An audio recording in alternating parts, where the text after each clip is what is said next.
Welcome back to Connecting the Dots, the podcast where we help marketers with true stories from industry insiders. Today, we're going to explore how AI transformation really looks like with someone who has been in the thick of it. Alex has been scaling marketing for Personio, a company that made headlines for the AI-first marketing strategy. Together, we're going to explore how Alex and his team have implemented AI. But we're also going to talk about how creative and performance marketing have changed because of AI and what you can do about it. And we're also going to be honest about where AI shines and where not.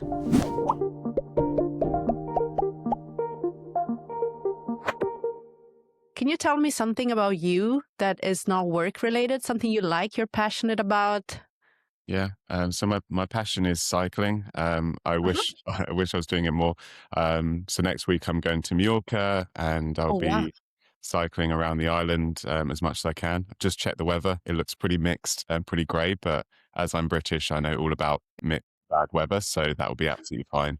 There's an expression in cycling that there's no such thing as bad weather. It's just bad clothing choices. So I'll come prepared. But yeah, that's what I like to do. Just cycling to the middle of nowhere and traveling around Europe on my bike and just exploring it on two wheels. That's what I see as a good time, as long as there's like a good coffee stop as well. So yeah, I'm excited for maybe a bit of sun next week and a bit of cycling. Nice. When you said cycling, I was like, yeah, me too. But then I was like, when you started explaining what you meant, I was like, no, I actually just do spinning every now and then. I don't think that counts. Yeah, I tried that. I did. I don't know if it translates super well because I went to a few spin classes once, and the ones where you have to like lift the weights above your head. I don't know what that's called. Fun. That is so difficult. It's crazy. So I think I'm an okay cyclist, but I'm very bad at whatever that is. Yeah, I don't even know if that's cycling, but it's usually quite fun. And you? Okay. Oh, me. Well, I have a small child, so I don't have a lot of free time, but I love to read. I read quite a lot, fiction, nonfiction, sci-fi, thriller, true crime. And lately I've been into sourdough bread.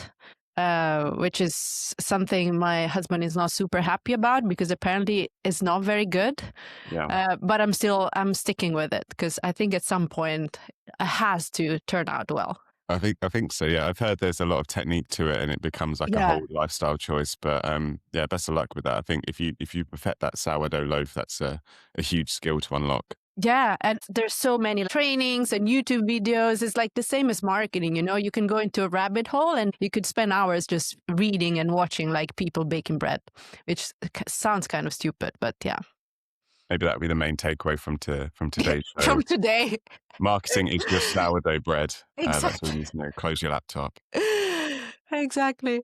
Okay, cool. But let's get into it. So thank you, Alex, for being with me today. I think it's going to be a really exciting episode. Would you mind telling us a little bit about yourself, what you do at Personio, and how long have you been in B2B marketing? Yeah. So I'm Alex. I work at Personio. We are one of the leading HR and payroll HR platform providers in Europe. So we have our headquarters in Munich, but we have offices in London, which is where I'm based, across Germany, Netherlands, and Spain. I've been with the company now for 4.5 years, and I'm responsible for growth marketing, which encompasses content marketing, web marketing, and also the performance teams as well. And really that encompasses everything from awareness through to accepted pipeline. And yeah, I've just got a great team here. We are scaling super fast, so very much a scale up in every sense of the word. It's very, very fast paced. The category that we're in is incredibly competitive. There's a lot of very good, very experienced teams out there that we're competing against. So it feels very much like you're in a race day to day, but that's kind of what I love is just the pace of it. And obviously, I'm sure we'll be talking about how the industry and marketing is changing a lot later on, but it's a really exciting place to be. I've been in digital marketing now for probably about 10 to 12 years. I've been within the kind of narrow HR SaaS space actually for the last several years. So before Personio, I was with Workday. They acquired Peakon, which is a company I was leading their performance and inbound team for a while there. And before that, I've done a variety of different roles at large and relatively small companies, from Meta down to startups, and working on digital marketing automation. I think I'm just a digital marketer really that's kind of transformed into more of a marketing generalist is how I describe myself now. And yeah, I'm still loving it. I'm still loving the craft of marketing, the way that digital is evolving, and just the scope of the role overall is just really really a great place to be. Nice. And we're going to talk about it a little bit later as well. How you're moving from more like a digital background to also things like brand and creative and so on. But I was researching a little bit about Personio, of course, and about you, but especially about what you guys have been doing in the past year with AI. So there's a lot that you have innovated with when it comes to AI. I was reading about AI chatbot on your website, AI SDR, intent, and a lot of different things. And some are more marketing related than others, but it's definitely impressive what you guys have been able to do in just a short amount of time with AI. And I was listening to a podcast where you said that the mission of Personio, besides the mission that you guys have towards your clients, is also to be an AI-powered go-to-market team, which is pretty cool. How that entire project has affected how you work and marketing and your team in general? I think you're seeing this a lot in tech at the moment. It's not just Personio, where companies are trying to move faster. I feel that the pace within SaaS right now is like a lightning pace, and AI is really the enabler for that. I would always say that AI is not a strategy, but really what AI we're trying to do is fundamentally is increase our frequency as an organization. So how fast we can move and not get bogged down in that kind of corporate flywheel of meetings and manual tasks. I think the critical role of AI right now is actually improving the customer experience. I think that historically within SaaS, we have this pretty long-standing sales journey that leads go into, and it's not necessarily optimal.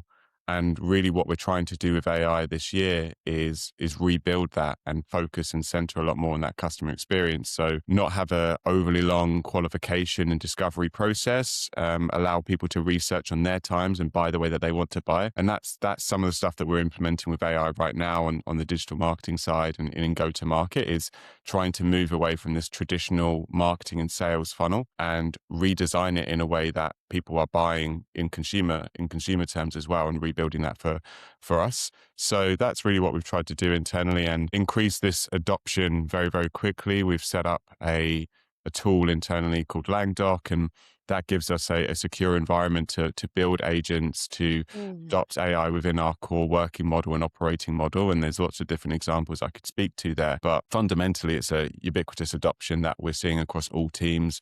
We track this adoption internally and almost kind of gamify it to make sure that we're doing it. I think obviously just using AI is not really achieving anything. It's what you're doing with it. So that's why we're really just focusing on it, on tying AI always to our kind of core strategic pillars and making sure that we're doing it fundamentally to speed up the pace of execution, but also sort of revamp this new customer experience that we're trying to build. Mm-hmm.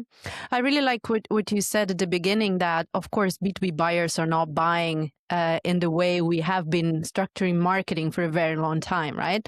Can you give me some examples around how you actually did that and some use cases as well? It could be interesting for other marketers in your position. Yeah, so I think AI is having a big impact across all areas of digital, from the website through to stuff that's happening offsite in LLMs. I think if I look at those kind of two examples, we've implemented tools on LLM visibility to track actually the conversations that are happening now with customers and how they're researching. I think if I think about digital marketing 10 years ago, that sort of traditional experience, obviously there's always going to be a degree of word of mouth and speaking to peers, and we definitely still see that as probably the biggest source of all inbound. But people are going through traditional thought leadership like PDFs and going on to search for answers. And now what we're seeing is that AEO and the shift from consideration from that space into LLM visibility is allowing people to research and also be influenced by LLMs fundamentally. So that's one of the critical shifts that we're seeing, is that people aren't just researching anymore. They're actually fundamentally being influenced by LLMs. And yes, you can track that with the referral traffic on your website, but I think the true impact of that is far greater. And so what we've tried to index in on is the impact of AI in that research phase. And then on the website, I think when people are in market and maybe are showing signals that they are ready to buy, not giving them this firewall, this ultimatum that they can only get answers from an SDR or an AE, that they can research even more independently if they want to. Mm-hmm. So we've implemented a tool called Qualified that allows us to have real-time conversations, our AI avatar, to have real-time conversations with buyers, not just in 9 to 5, but on the weekends as well, serving them case studies, answering pricing questions, giving them further context about product, which maybe they didn't find on the website independently. And this is how people want to buy right now. They want to buy 24/7 on their terms, largely independently and autonomously. And we need to lean into that because that's not going away. And I think what we're finding now, if you ask yourself, when was the last time you found a brand by going onto SEO and then going through that sort of traditional funnel? I don't think that's how people are considering things anymore. They're discovering you either via social, through word of mouth, or through AEO visibility. And these are the things that we're indexing in on a lot more and making sure that we're controlling that narrative. So how we being positioned by our competitors, how we're being positioned in these LLMs. And then, like I say, when they do reach your website, that we are adding value and that we're not just kind of giving someone a demo form and asking them to trust us that it's going to be worth their time. You've got to show up, you've got to add value even before that conversion. Yeah, very interesting. And we at Precis, we obviously have an entire team that's dedicated to SEO and AEO, and we have just launched research around that whole topic. And B2B is a very big industry when it comes to AEO and how people are buying. Maybe surprisingly, because you might think, okay, people don't buy a software through LLMs, but you still do the research phase and so on.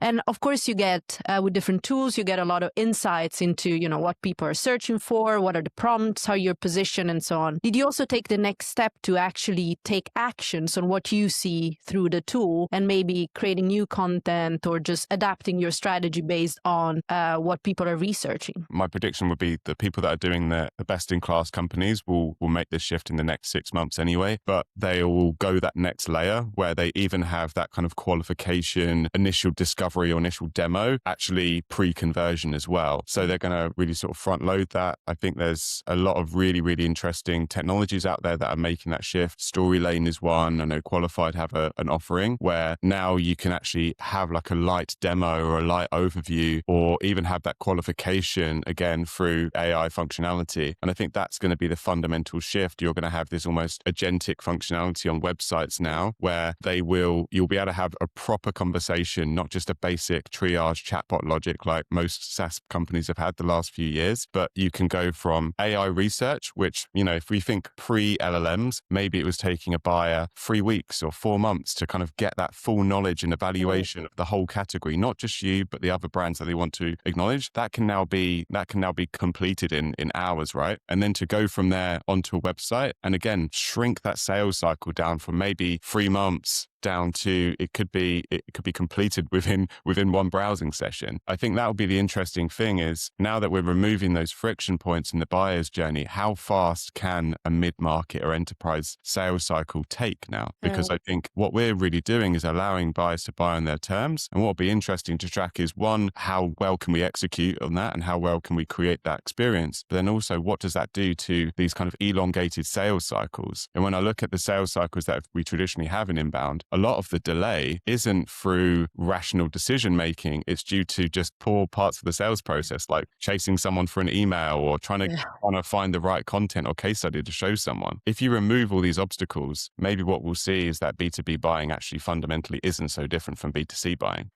That's true. And I think that's going to be very interesting also for those companies that have massive and super long sales cycles, like months and months, because that's a great opportunity to reduce that as well. So do you have in maybe your team or your experience, if you want to share like an example of AI implementation that didn't go so well? Because it's great to talk about the things that are good, but I'm also interested to understand, of course, you must have gone through like a test and learn process to get where you are. Is there anything you can share and any lesson that you learned from it? There's sometimes an expectation in general across leadership sometimes that you can just give one marketer access to an LLM and they can go and create a incredible full funnel campaign. And I think that's what I think the risk that we have with AI is that we almost become lazy, or we allow ourselves to take shortcuts on creative strategy, positioning, and just the fundamentals around marketing. I think that's sometimes, it's not just a mistake that we've made, it's a mistake that I'm sure everyone will consistently make, and that we're always trying to get that balance right, where you skip those fundamental steps that you need to work on. So yeah, there's been instances before where maybe we've tried to create like an ABM campaign, and then one marketer will just try to come up with a campaign brief, a bit of personalization, and won't really go into that sort of extensive research phase that they need to, or work cross-functionally with the right kind of creative resources to make sure that this isn't just a 5 out of 10 campaign or 5 out of 10 asset that they're trying to create, that they're really trying to create a stellar asset. So that's probably the mistake that we've made, is that sometimes we still get that autonomy and that balance wrong with AI, that we're still sometimes thinking we don't need a designer here, we don't need a copywriter there. And not just on creative, but I think in general as well, you could have that on reporting. So we use a tool internally that has kind of agentic AI reporting functionality.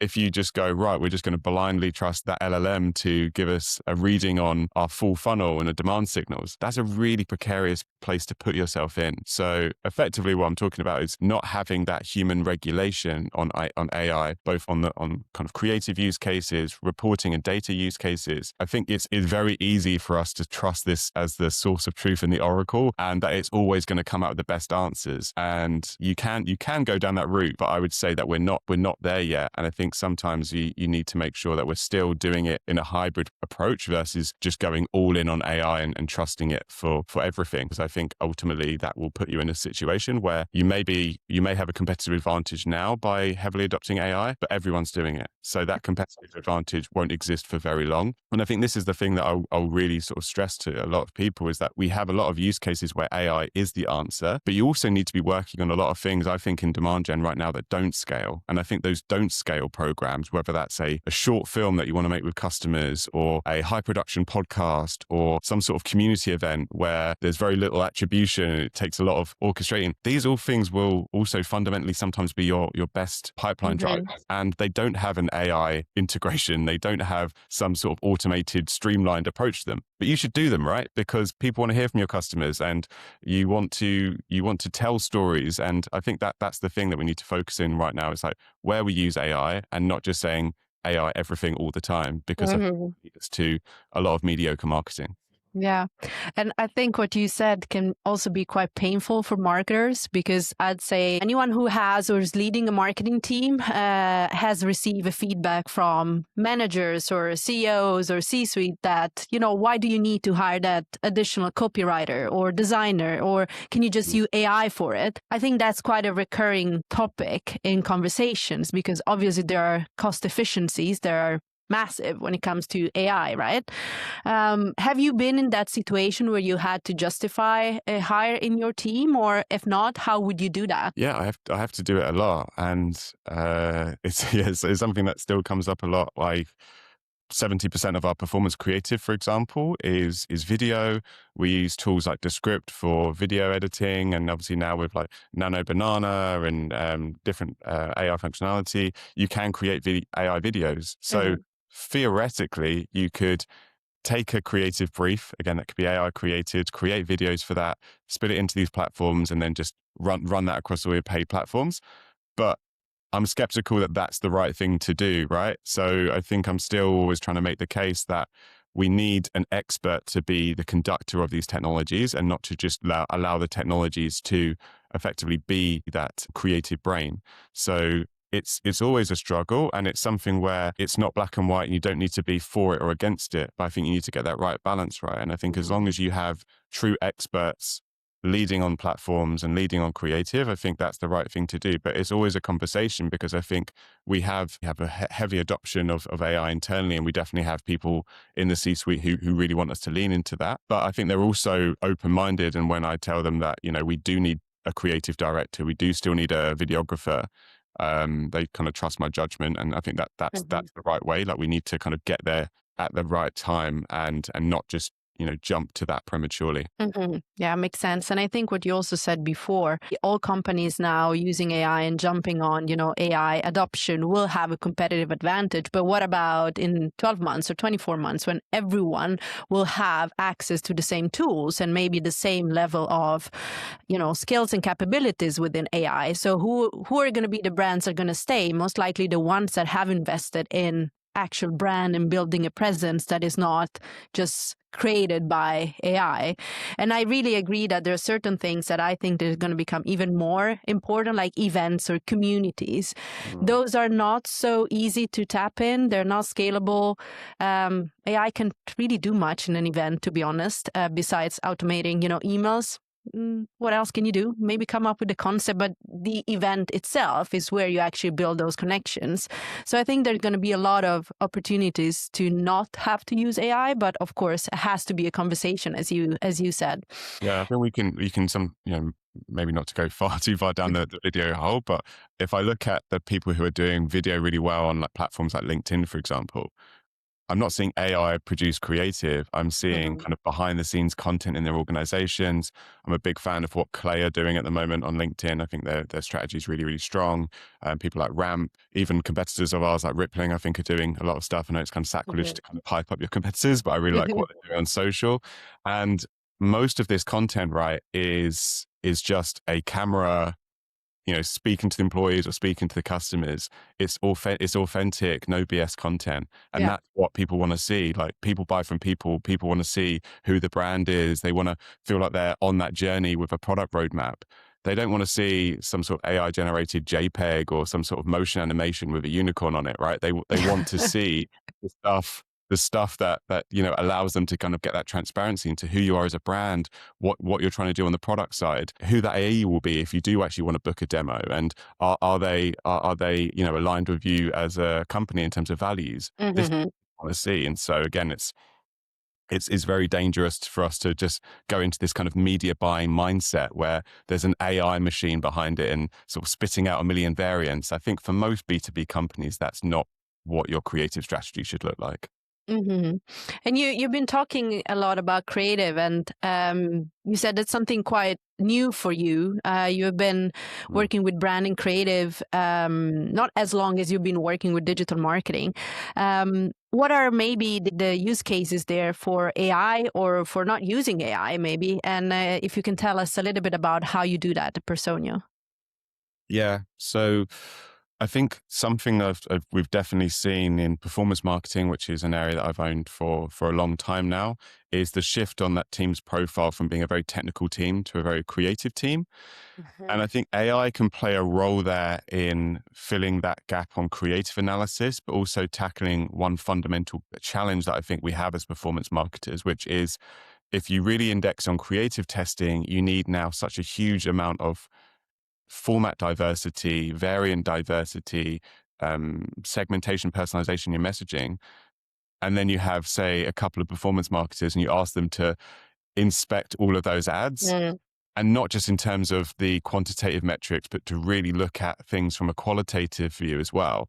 It becomes an impossible task. So one area where AI has really helped us is in that creative analysis. We use a tool called Motion internally, which I think is good, but you could, create your own agent to do this, where you use that as your scalable agent to do a full creative teardown on your ads, your competitor ads. You can obviously do this on landing pages as well. And so I think it's that kind of heuristic analysis where AI is tailor-made for this stuff. Now, it won't give you every single insight that you'll ever need, but directionally it will structure those insights in a way where you can turn that into an MBR very quickly, or you could get a trend on what type of creatives or what type of hooks are working really, really well. So that has been something, within the last 6 months that I think has been super valuable for us. It allows us to not get bogged down in sort of analysis paralysis. I think where there's tools where it can't be that kind of huge layer for us is on creative briefs and campaign briefs. We're in a category where we're in a sea of sameness in HR. Everyone's saying the same thing, focus on your people, get a seat at the table, these kind of shallow surface level messages, which I think a lot of the time our persona finds a little bit patronizing, and I think it is as well. And so we don't want to feed into that. If your LLM is just researching what everyone's saying about your existing persona and you think that someone needs to say something different, more authentic, the last thing you should do is trust ChatGPT to be your creative director, right? Mhm. And so I think when it comes down to really strong creative ideas, creative briefs and narratives, particularly for things like brand campaigns, I would shut the laptop and I would, trust your creative minds internally, but also listen to your customers to kind of create that narrative and not, as you say, just hope that ChatGPT is going to say something that isn't out there, because it isn't. It will say something that is out there right now, and it won't be fresh and it won't drive impact like you want it to. Yeah. What would you say is a good way for you as a leader of your team to spark creativity? Because nowadays it's so easy to, you have an idea like, I'm just going to double check with Gemini or ChatGPT. And that, I think, shuts off like your creative or left part of the brain or right part of the brain. Which one is the creative one? But I think the right. How do you do that? How do you make or create an environment where your team members can be creative without having to rely too much on AI? There's no easy answer to this. We do have kind of a principle internally, like the kind of the so what principle. And I think really trying to be honest with yourself about the depth of the idea that you've created. So if you come up with not just a tagline, but a narrative for a campaign, that kind of so what question means that you need to constantly push back on someone saying that idea isn't strong. So you come up with a strong narrative for a demand gen campaign. You're talking about the pain point a persona of yours is struggling with. You say, so what? And you really need to make sure that you're creating a story that can be defended, right? So I think that's something that we do internally a lot of the time is we do this kind of stress testing. We also work in person for these types of activities. So we don't just try to come up with these strong creative ideas outside of, just within our working week. We have dedicated campaign workshops where we come up with this creative messaging, and we really have a principle internally called Care to Challenge, where if you don't think someone's idea is great, with the best intentions, you challenge them on that. And I think it's trying to create that sense of safety, psychological safety, so that people are open with, sharing their ideas and not worried about them being teared down. In the creative team, we have a real integration with design and the performance function. So we have a dedicated creative monthly, which is our chance to do a full teardown, not just of our own ads, but of competitor ads. We're using that tool Motion, like I shared earlier on. And then we come up with new ideas, new creative concepts. We stack rank those concepts. So I think it's about setting clear time and setting that right atmosphere or environment as well, where people are comfortable, sharing things, which I think the thing is with creative ideas, it means sometimes you have to be quite vulnerable, right? Like you come up with something, and if someone shoots it down, you can feel quite bad about yourself. What's key is having that idea that there's no idea is a bad idea. And the other examples that we have as well is sometimes not having these ideas just shared within working hours, but outside of that, we have a Instagram group, for example, called Ad Squad internally, where we have a lot of marketers from the regional marketing team, from my team, from design. And, everyone gets bombarded with ads all over the place. And rather than just going, okay, that was a good ad, maybe I'll tell someone about it later, you never will, right? So what we do is we share ads that we're getting targeted with or that we've seen out in the wild, and then we do a tear down within that Instagram channel. And I think it's just creating that real passion across your team for creative, and once you sort of build that muscle in that function, people look at creative very, very differently. That's something where I'd definitely recommend doing, is creating that real time, but then creating those communication channels as well, where you can talk about ads like 24/7. Okay, talking about ads 24/7. That sounds good. Okay. I think what is also very interesting, you guys have, I think every year, a report around what, their workforce is thinking about different topics, right?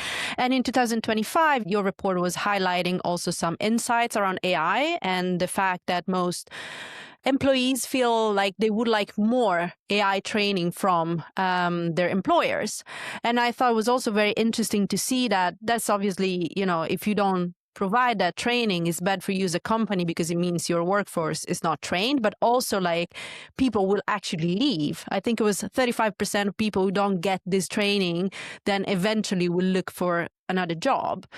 And I would say that's one of the main pain points that we have as marketing leaders, but in general as managers, to make sure that our teams are trained and our teams are exploring with AI.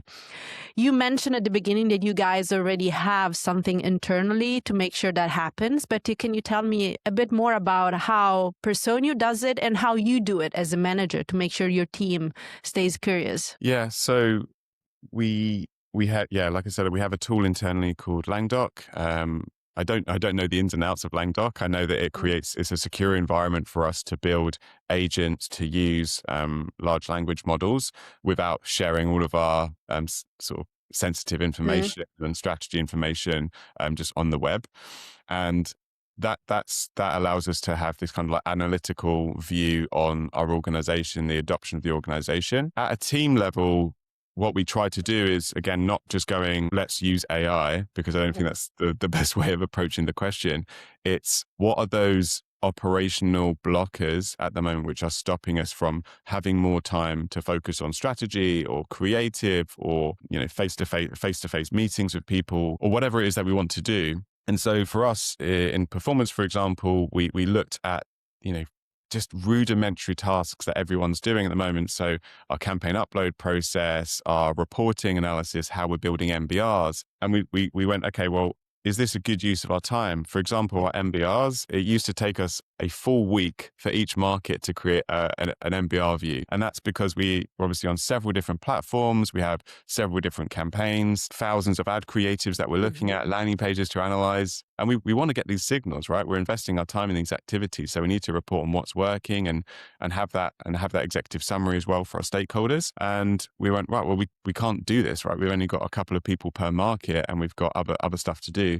So that's when we built an agent for our MBR process that now allows us to create a full executive level overview within 2 hours, still with that same level of creative and quantitative analysis in it. Now it's like, well, what are we going to do with that time? And I think that's the unlock for us is being able to just move so much faster now without dropping the quality on the work that we're doing.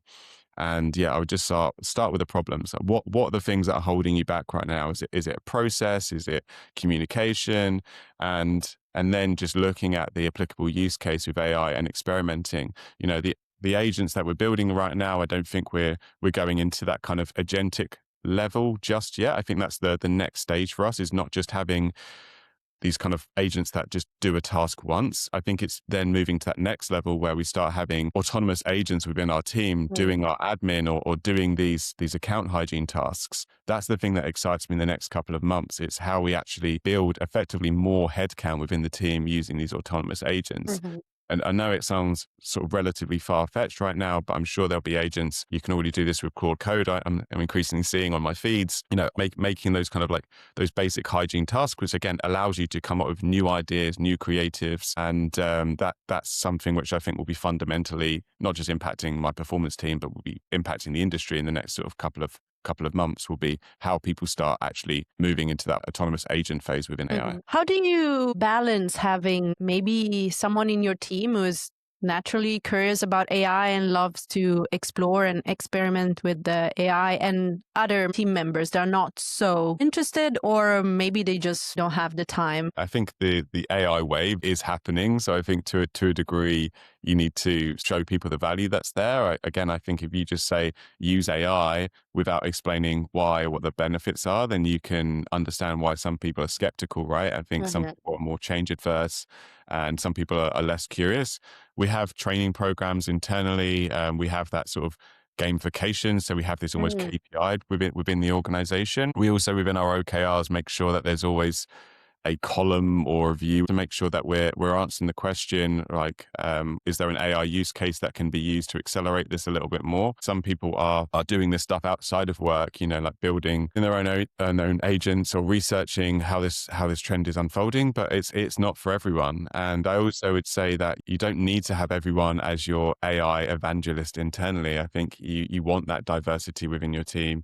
Some people are are just going to have different skill sets, different passions. And I think, yes, you want to encourage people to adopt AI and use it in a way that drives impact, but you don't want to fundamentally just have a team of 50 GTM engineers. You want to have your people who have for some people that's a nightmare. But I think it's about making sure that you have you have a few people who are driving that change. This is such a fast moving space as well.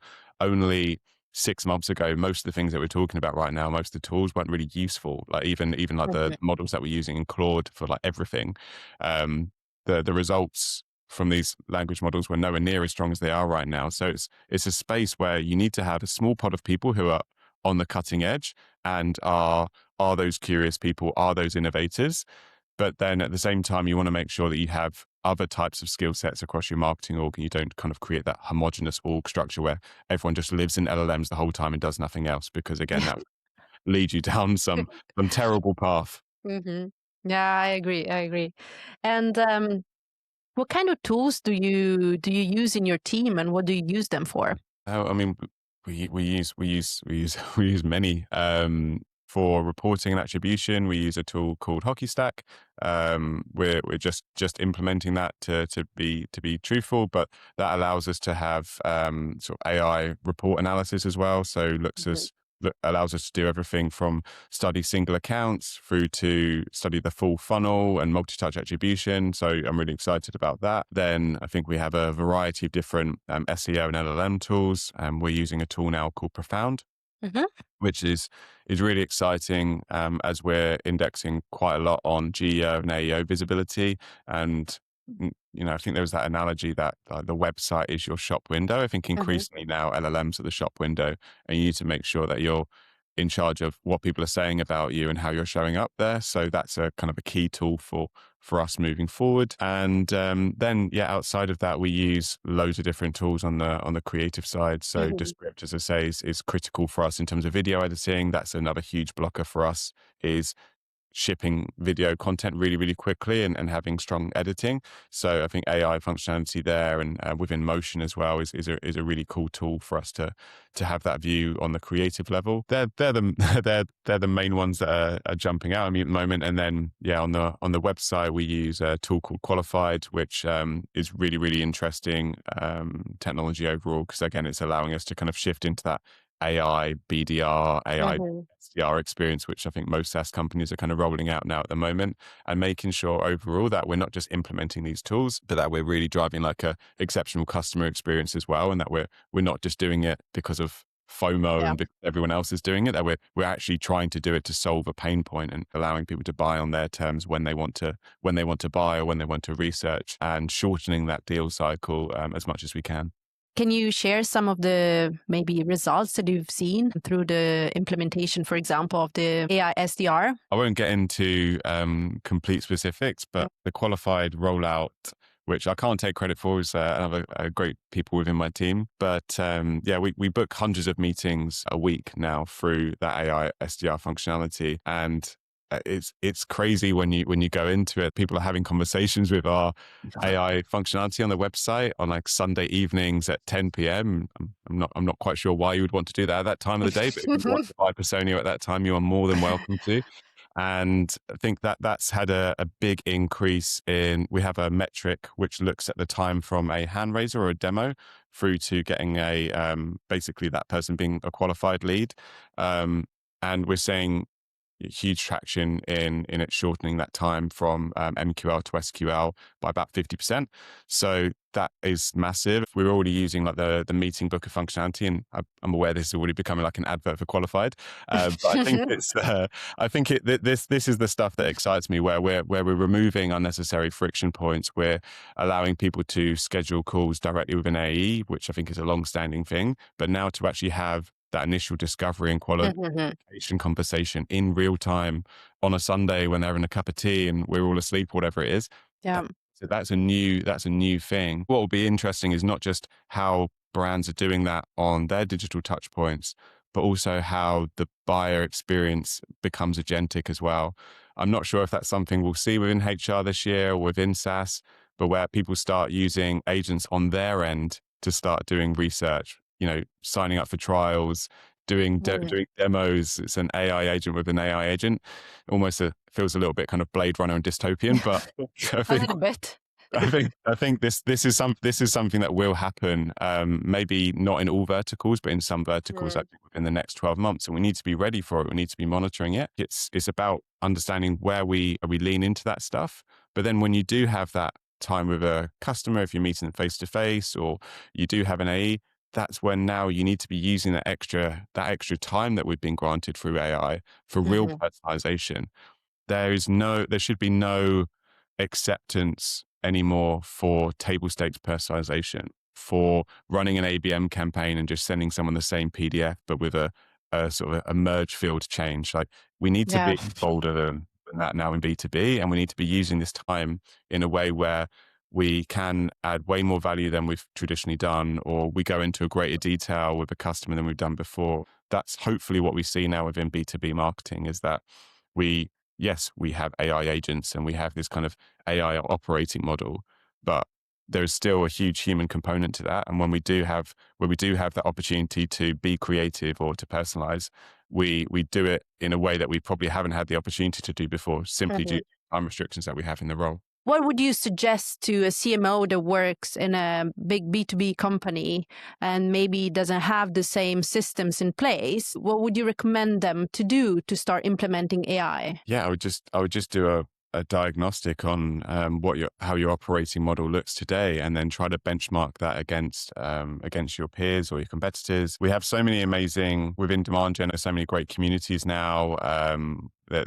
Obviously, with LinkedIn, it's very easy to just ask people as well what they're doing. So I'd say just reach out to people. If anyone's listening to this podcast, I'm happy to talk. I'm not an expert of all things AI. There's definitely a lot better people than me out there to kind of talk on this topic. But I think it's what's quite interesting now is you can see quite clearly companies who are adopting AI, and you can just reach out to them and talk to them. So I think the first thing I would say is, start on diagnosing what those operating model inefficiencies are that you have, whether that's too many meetings or too much data analysis or issues on your lead life cycle, whatever it is, and then start looking at those applicable AI use cases which are being spoken about externally, and then just reach out to people. I think, I get reached out to quite a lot. I'm not quite sure how people find out about me, but I get questions about different technologies that I'm using, and I'm always happy to kind of share my points of view on different attribution platforms or different creative functionalities or SEO tooling, all that sort of stuff. Pretty much all of these tools that I'm talking about, they now have AI functionality built within them anyway.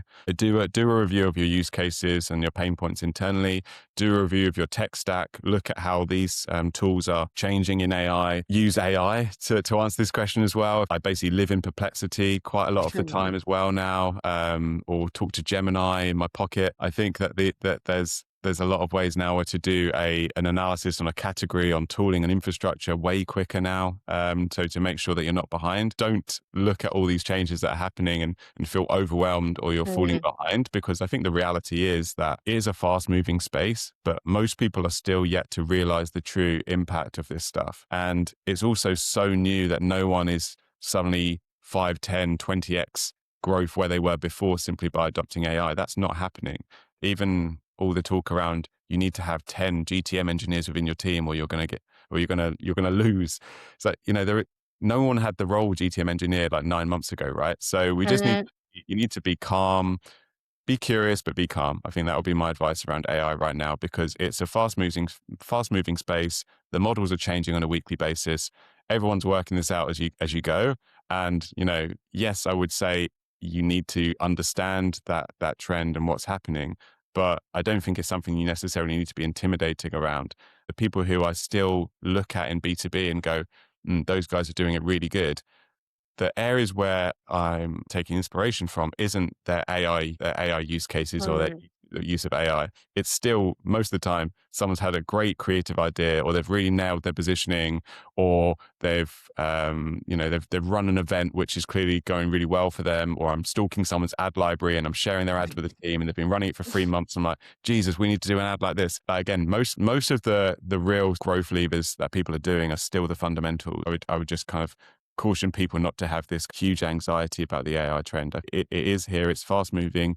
It's going to be very impactful, but it's still very early days. And I think if you're still thinking, have I fallen behind? Am I going to be able to catch up with everyone? The answer is yes. I think if you make a concerted effort to understand your operating model a little bit more, look at your infrastructure and understand it, and then try to apply, AI models as a enabling fuel, if anything else, to speed you up, then you're already ahead of most people. So yeah, basically chill, don't worry about it, you'll be fine. I like that. And also maybe being a bit skeptical of what people write on LinkedIn, because you never know what people really do. Listen, people are going too far, maybe sometimes with AI adoption, as I said earlier on. I think everyone, if you go through your email inbox, everyone probably has this, and I do, where people they've been using certain functionalities or certain tools to create sort of personalized outreach. And one, the personalization within those tools is garbage. But secondly, you're getting an identical email sent across to you from several different brands, right? So this is what I was saying about earlier on. There's no shortcuts to personalization. I think if you really want to do personalization well, do personalization. If you want to sort of do a batch email, I think, yes, AI can play a role in enrichment. Yes, AI can play a role in segmentation, but I don't think it can just do this really, really high-end ABM campaign or best in class video creative, because there's no shortcut for this stuff. So some people have gone way too far and made that shortcut that they probably shouldn't have made. And now I look at them and just go, well, that's my first impression with you as a company. So I'm not really in a rush to reach out to you, respond to you, when you're not going to put the time into actually researching who I am, what I'm doing, what my pain points are. You're just, running a script in a tool you won't name, and then just putting it out into one of the new AI email tools and expecting me to convert. It's like, it's not going to happen. The people and the brands who I do respect are the ones who, I do talk to semi-regularly. They know when I'm in market. I keep track of what they're doing. And whenever we do have an exchange, it's the most human thing in the world, right? You're having a WhatsApp conversation with a friend. So there's no shortcuts. You've got to do the work. You've got to have the personalization. It's using AI in the right way and not using it for everything. AI is also really good at filtering out all these pitches. So in my AI inbox, I have like pitch, put in junk right away. I don't even read them anymore. Yeah. Maybe I should, but it's also for salespeople, so they know that this exists, and personalization is definitely something that it has to be human. Yeah. Is there anything you feel like I haven't asked you that you would like to cover?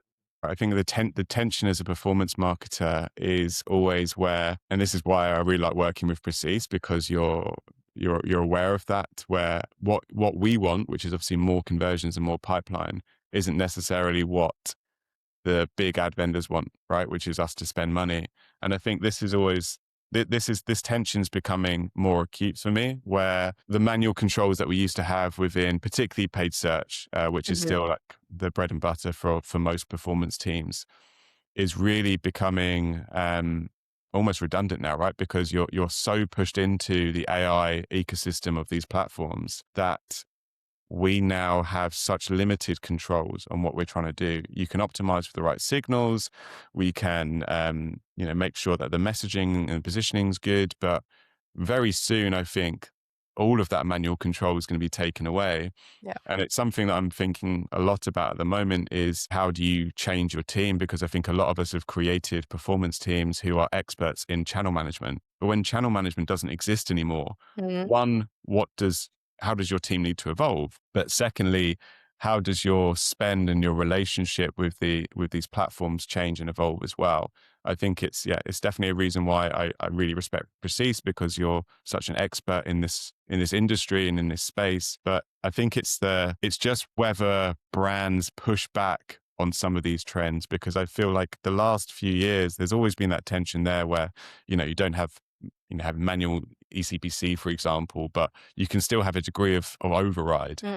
Whereas now we're increasingly moving towards a state in performance marketing and traditional search where it's insert your credit card, set up your smart bidding and your automated signals and your Performance Max account. And then it's like a kind of a trust me bro like setup. And I still just question how some companies are going to navigate that, and whether we're going to have a greater tension than we've had before between performance teams in-house and platforms like Google and LinkedIn, where increasingly now like channel management is purely algorithm driven. and doesn't have that manual control. And I think it's maybe is for the best in D2C and B2C, but within B2B, there's context on our ICP that these platforms just won't have, right? Yeah. And I think it's just going to be an interesting thing where, do we pull away from these platforms? Do we change the setup in our teams? Like, how do we continually own channel management rather than just trusting these platforms to just take care of it for us? And I think it's something that's going to fundamentally shape agency relationships with brands, setup of teams internally, and also that sort of relationship with these vendors overall, which has always been kind of like filled with friction. But now I think it can get quite spicy because you go, right, I just don't want to trust a platform where I just click a box and hope for the best, because I know that that's not how our target market is evolving or how our ICP buys right now. And I think also it'll be really interesting to see how AEO and LLMs has a huge impact in traditional search. And we're already seeing this. You know, we have platforms internally that allow us to not just track what we're spending on these platforms, obviously, but we also benchmark ourselves against competitors and what they're spending, and we track what they're doing. And what I'm consistently seeing is a kind of a pullback on traditional paid search. And I think people sort of shifting away from that as that consideration buying behavior really shifts from potentially sort of paid PPC more into AEO and LLM visibility. And they're kind of using that. And people are using it because maybe they trust that it's slightly more independent. It isn't, but they have this belief that that's maybe a more reliable source of what vendors to select or to evaluate than maybe like a PPC, a couple of PPC hyperlinks that they see in Google. So it's just something I'm thinking a lot about at the moment. What disruption will this have on my team, on performance, and on that relationship that we have with these vendors that has always been nuanced? Do you have already like thoughts around what kind of implications will that have for you and your team, or it's more like you're still trying to figure that out? Within the next 2 years, I don't think a performance marketing manager's role will exist in the same way it has the last 5 to 10 years. I think channel management will become redundant, and I think channel management will almost become a role exclusively for creative strategists. And I've seen this shift in what I need within the team in the last few years, where before we were hiring developers or people that knew kind of how to sort of set up connections with BigQuery and SQL and all that sort of stuff. And now I want to hire more like marketing generalists. So I think that's the real shift that we're going to see, is that this kind of channel management, I'm a PPC expert, or how to run LinkedIn. This stuff won't have the same role anymore. It's not that this is going to become redundant or we're going to stop spending money. It's just that the skill sets that you need to operate on those platforms are going to change, because now the platforms are so simple almost, because there's fewer options. It's all AI driven. The competitive advantage, just as we have in campaigns, will be creative. And I think you'll see that in the skill sets that we'll need from agencies, the skill sets that we'll need to hire for internally in FTEs. And that will be something which, you know, is already kind of manifested, but I think will just be accelerated even quicker as these platforms become a lot more AI native. Makes sense. It wasn't too spicy. Okay, well, thank you so much then for today. And it was really interesting. And I really hope you also enjoyed it and you had a good time. Cool. Awesome. It was so good talking to you. And thanks for having me on.